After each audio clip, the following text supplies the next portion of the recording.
This upcoming Wednesday, January 30th, is a historical day in video game history. It is the first time we have ever seen anything like this happen, but it certainly won't be the last time we see something like this happen. On Wednesday, January 30th, the Nintendo Wii Shop will be officially closed for good. And this is a really big deal in video game history that I think a lot of people are downplaying because it really shows how important physical preservation of games is. We're going to talk about the Wii Shop in this video. We're going to talk about some of the things I remember from the Wii Shop and why this is such a big deal in the grand scheme of things. I did a video similar to this last year just talking about my Wii Shop memories, but now that the day is actually here and it's so close to happening, I just wanted to revisit this topic one more time because after this, there's really no reason to ever talk about it again. So why is the Nintendo Wii Shop closing such a big deal and such a historical thing in video games? Sit back, relax, make sure you subscribe to the channel, and let's talk about the Nintendo Wii Shop. Hey, RGT 85. Hey, Sean. Oh my God, it's Stevie Richards!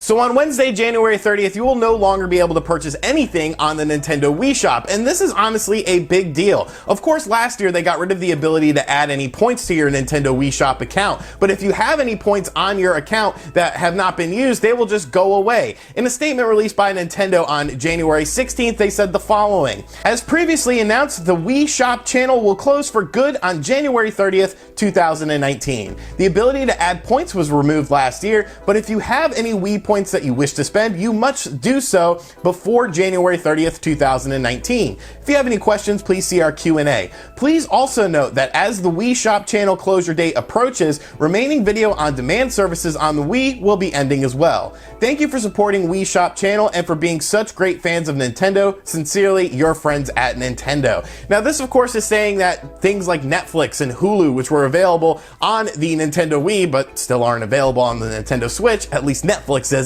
will also be removed as well. So this is very telling. I don't really care about the video services. You can get those video services on pretty much any device, but the closure of the Wii Shop channel, the ability to not purchase these games anymore, is a huge deal. Now, of course, the Wii had a very robust virtual console, arguably the most robust virtual console of any Nintendo platform ever. You didn't just have NES games and Super Nintendo games. You had Master System games, Game Gear games, Genesis games, TurboGrafx games, arcade games. There were such a great variety of games that you could purchase on the Nintendo Wii Shop, and it's just not seen on things like the Wii U and especially the Nintendo Switch, which has no virtual console. Of course you can emulate these games, of course there are ways to play these other games that are available to pretty much anyone, but still, it's a pretty big deal to have all of those games just sort of be lost now because the Wii Shop channel is no longer available. So some of these games were also exclusive to the Wii Shop channel in terms of the first time it was ever available on a home console, and some of these arcade ports as well,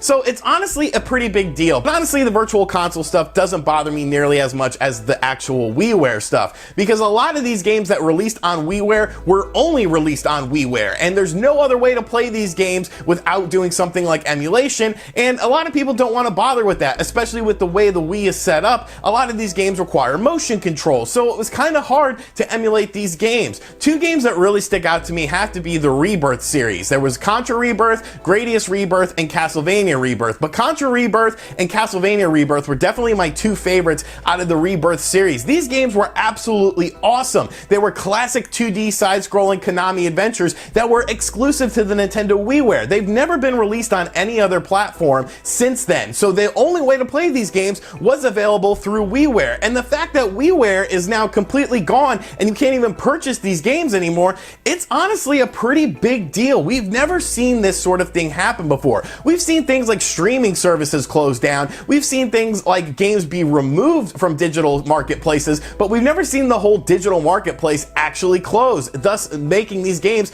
unpurchasable. Other games that really stuck out to me was a game called Onslaught from Hudson Soft. I don't know what about Onslaught really just gravitated with me, but I absolutely loved that game. It had some fun online multiplayer as well where you could co-op in it. It was a basic first-person shooter, but it was still fun because of the Wii motion controls I really enjoyed the Wii motion controls in first-person shooter games. Another company that had pretty strong representation on WiiWare was actually Square. They released some exclusive WiiWare games, such as Final Fantasy My Life as a King. It was definitely very different. It wasn't a traditional Final Fantasy game, but it was still pretty fun. And then if you enjoyed traditional Final Fantasy games, there was of course Final Fantasy IV The After Years, which was a Nintendo Wii game. Now it did release on the PSP as well, but the Wii version is actually considered to be the better version of the game because they improved the graphics to be more in line with the original sprites. And these games were only available on the WiiWare. So once again, these classic Square games that you might have played or maybe never played, you'll never be able to play them again because they will be unpurchasable.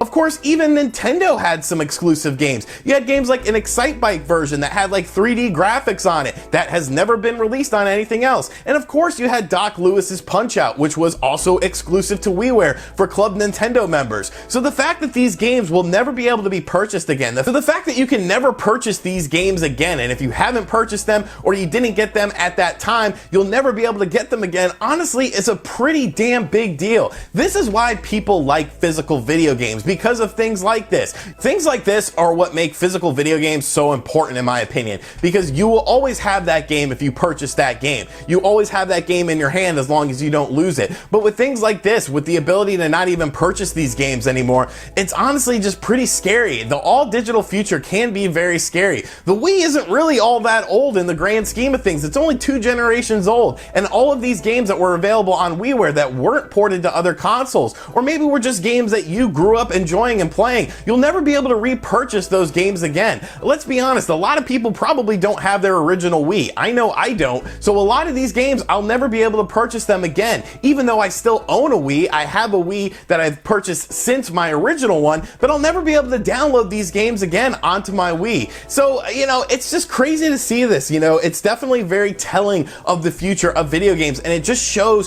why this is such a historical moment in video games. We've never seen anything like this before, but we honestly will be seeing things like this again. As the digital space continues to grow and more games are digital exclusive games, you're always going to have that fear. You're always going to have that sort of thing in the back of your head that maybe one day I won't be able to buy this game. Think of how many awesome games have come along on other digital stores that are now unavailable to purchase. Things like the Simpsons arcade game on the Xbox 360. Everybody loves the Simpsons arcade game on the Xbox 360. That's one of the most fun arcade games of all time, but that got removed because of licensing. Same thing with Teenage Mutant Ninja Turtles Reshelled, the Turtles in Time Reshelled game. While it wasn't as good as the original Turtles in Time arcade version or the Super Nintendo version, in my opinion, it was still fun, but things like licensing comes along and removes these games from digital marketplaces. Scott Pilgrim vs. the World is a very highly sought after game, and the fact that you cannot purchase this game anymore, that was a really fun beat 'em up game, just goes to show you why this digital marketplace is so scary. And then of course you have the whole PT situation. PT was something that of course Konami and Hideo Kojima were working on, a first-person perspective horror game that was on the PS4, on the current generation of systems.